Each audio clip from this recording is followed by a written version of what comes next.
Today, we're exploring how one man's uncertain beginnings shaped generations of lives. You know what fascinates me about Dr. Foster James Flint's story? How someone could be so well documented in their later years, yet have such mystery in their early life. That's exactly what makes this story so compelling. And I should mention this hits close to home since he was my grandfather. I remember him teaching me football in the front yard, always emphasizing fundamentals with phrases like keep your head up, keep your eyes on the ball. Those words seem to carry extra weight now that we know his background. How did he end up becoming a Flint in the first place?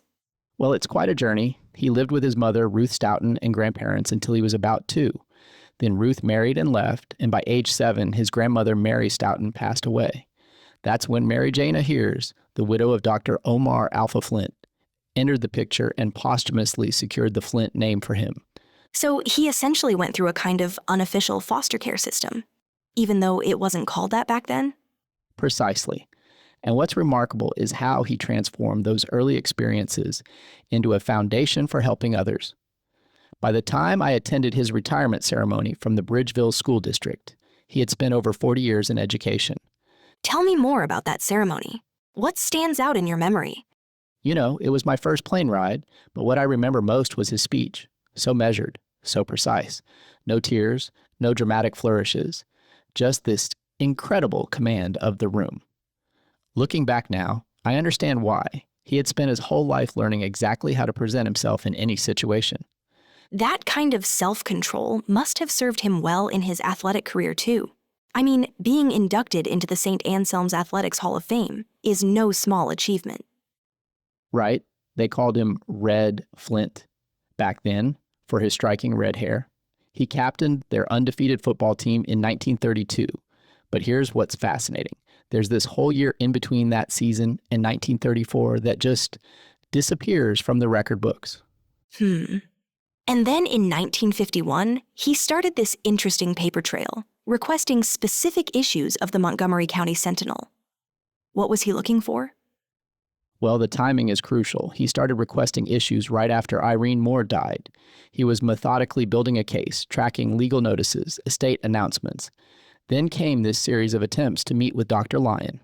The correspondence about that is really telling, especially how he kept getting blocked by Martha Prettyman at every turn.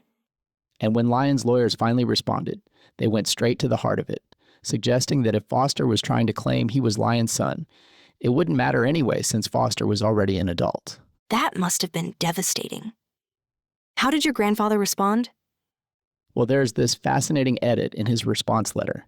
He initially wrote about how powerful the dollar sign has become, where moral obligations should supersede, but then crossed it out and simply wrote that he supposed a meeting wasn't possible.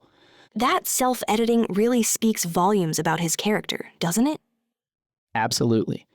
And there's this powerful photograph from his college football days that really captures who he was. He's in this 3-point stance, completely focused, ready to move forward. No smile, no performance, just pure readiness. It sounds like he took that same approach to life.